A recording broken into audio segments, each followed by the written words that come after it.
Hi everyone, and welcome to my channel where I talk about movies. I'm going to do something different today, something I haven't done in a couple of years, and that's a Criterion sales haul. As many of you know, Barnes & Noble in the U.S. has their 50% off Criterions for the month of November. So I've only bought a handful of Blu-rays in the last couple of years. But I made up for it a little bit today as I bought half a dozen Criterions. Now, I live pretty close to about 5 different Barnes & Noble, but none of them have the kind of robust selection that I find in watching YouTube videos of people combing through the selection at their local store. But most of the stores have the recent releases, which is what I was interested in, 2025 releases in general. But they didn't have Nightmare Alley. And that's a special edition. It must be very popular because everybody's out of it. They also didn't have the 4K UHD of David Cronenberg's History of Violence. They did have the Blu-ray, but so Blu-rays really look just as good to me as the 4K UHD for the most part.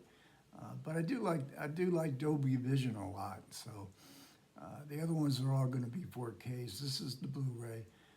This is part of David Cronenberg's collaboration with Viggo Mortensen. This is a genre film, a little bit not so much a horror film. I only saw it when it came out. I don't think I've seen it since. The co-stars Maria Bello. It has a David Cronenberg commentary on it, and having listened to a couple of his other commentaries, you know, he gives great commentaries.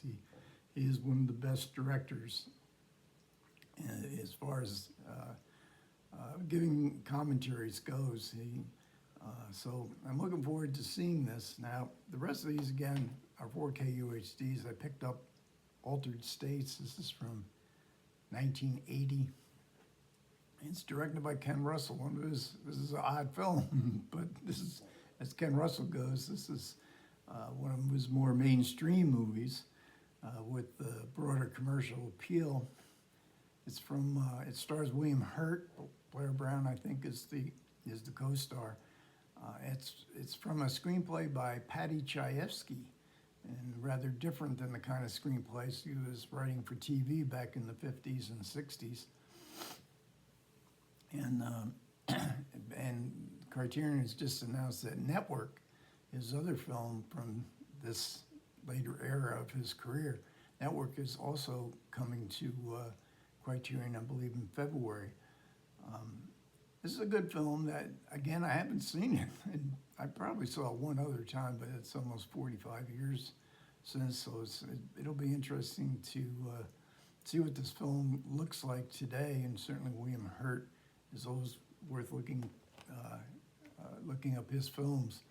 Very interesting actor, sadly no longer with us.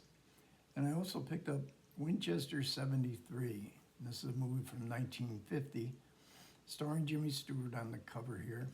And Dan Duryea, it plays his brother, and they are estranged, and it's all about the life of this Winchester 73 and shooting contest to see who will win it.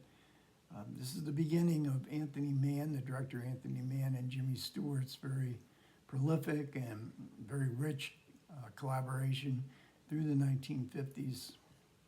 This was when Freud really started to influence American movies, so we see it in these two brothers' relationship to their father. I've not seen this in a long time. In fact, none of these have I seen in a very long time.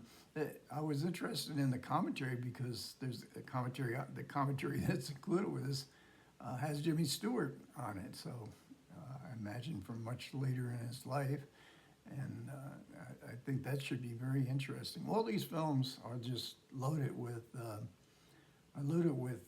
extras and commentary, and so they're all worth exploring. And I don't like to spend a whole lot of money for a bare bones movie. If I'm gonna buy addition of a movie, I want to have a lot of extras to make it seem like it's worth the cost. And we moved to 1975. And this is Night Move starring Gene Hackman. Another great cover here, I think, very emblematic of the movie. It stars Gene Hackman and directed by Arthur Penn in 1975. Penn's sort of directorial reputation was in a kind of decline. He had hit the big time with Bonnie and Clyde back in '67, Alice's Restaurant, Little Big Man with Dustin Hoffman were both critical and commercial hits. Penn would not make a whole lot of movies after that, but he was, I believe he was the president of the Actors Studio in New York, but he probably had quite a few film projects that didn't come to fruition. Melanie Griffith, I think this is Melanie Griffith's first, her debut performance. She was only like 15 or 16 here, the daughter of Tippi Hedren. And I'm looking forward to seeing this. This is a mystery. Hackman is kind of a detective who is looking for the disappearance of a young girl, which it seems like most mysteries are about nowadays, and even back in 1975. But I remember that this film really, I really enjoyed this film, and I think I've seen it once or twice since, but again, not for a long time. And here's the movie that really propelled me to go out to my local Barnes & Noble, and because it was the release date for Luis Buñuel's Elle, and this is from 1953. And Buñuel was in his Mexican period. He had been in avant-garde cinema in the late 20s, early 30s. He tried his hand in Hollywood, that didn't work, so he moved to Mexico City. And he made a bunch of potboilers, melodramas. I was lucky enough to see them at a film society I belonged to back in the 1970s. And very few of them are available. I did today on physical release, I did a video on Death in the Garden, which was made during this Buñuel's Mexican period. But that was sort of an international movie with some big stars of the time. But his true Mexican films, well, I think they were all photographed by Gabriel Figueroa, the legendary Mexican cinematographer, made on what seems to be very low budgets. They're crazy movies. I remember Elle being very weird. If you've ever seen Buñuel movies, you probably know what I mean.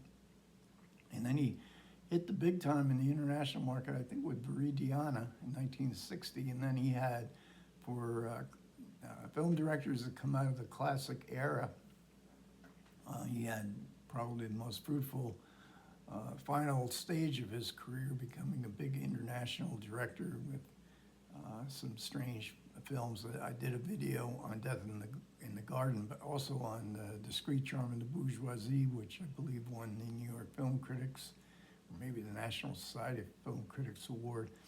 And he made a bunch of other films too, so he had great success. But these Mexican films, there's something about them. I keep hoping that some adventurous boutique label will put out a whole collection of these Mexican films. But I think one of them, he even did a adaptation of Wuthering Heights, which I remember being a really strange version of it. But I'm glad that at least they're coming out, even if there aren't single, editions. Hopefully there'll be more of Buñuel films coming. And lastly, I picked up the Pat Garrett and Billy the Kid. This is kind of like a digi book. Here's the cover of it, which I think came out maybe last year or the year before. Pat Garrett and Billy the Kid, starring James Coburn and Kris Kristofferson, with a very fanciful elegiac, I can't remember how to say the word, version of the Billy the Kid story, which is if you've ever read about it, I don't think there's one bit of historical truth in this movie, but it is mythical. Billy the Kid quickly, in his own, after his death, became a kind of a mythical figure. And this is about a friendship gone wrong, gone bad, and Pat Garrett has to hunt down Billy the Kid. So this is Sam Peckinpah. I think I've done about 6 videos on Peckinpah movies, and I have one more I want to do besides this one, which is on Bring Me the Head of Alfredo Garcia. I saw this when it came out. There's many different versions of this film, and so you see we have four discs here. Some of them are, a couple of them I guess are Blu-rays, but when the film was edited as some of Peckinpah's films, the studio didn't like the film and they re-edited it. But I think Peckinpah's original version is in this set. Also, not only do we have Chris Christopherson from the popular music of the day, but we also have Bob Dylan in the movie. Bob Dylan, I'm pretty sure he plays a clerk in the grocery store. In his one scene of dialogue, he's just basically taking inventory, and we hear him name the different products that he's inventorying. But of course, he also has probably the moment in the movie that a lot of people remember is a death scene, which is scored to, or the score, they use Bob Dylan's Knocking on Heaven's Door, and a very beautiful moment from Pat Garrett and Billy the Kid. This is certainly a great looking Western. I didn't know what to make of it back when it came out. Peckinpah was not my favorite director, but visually he was always great. The movies seemed to not coalesce very well. It was, I believe, on this production, the cocaine and the drugs flowed freely, and some of Peckinpah's later films, I think, are really kind of sad because you can see the effect on Peckinpah, but there's still lots to admire and appreciate and maybe even love of Peckinpah's Pat Garrett and Billy the Kid. So that's my haul. Like I say, the first one I've done in quite a while. So hopefully I'll be able to do some videos on each of these films in the coming months. Thanks so much for listening. Take care.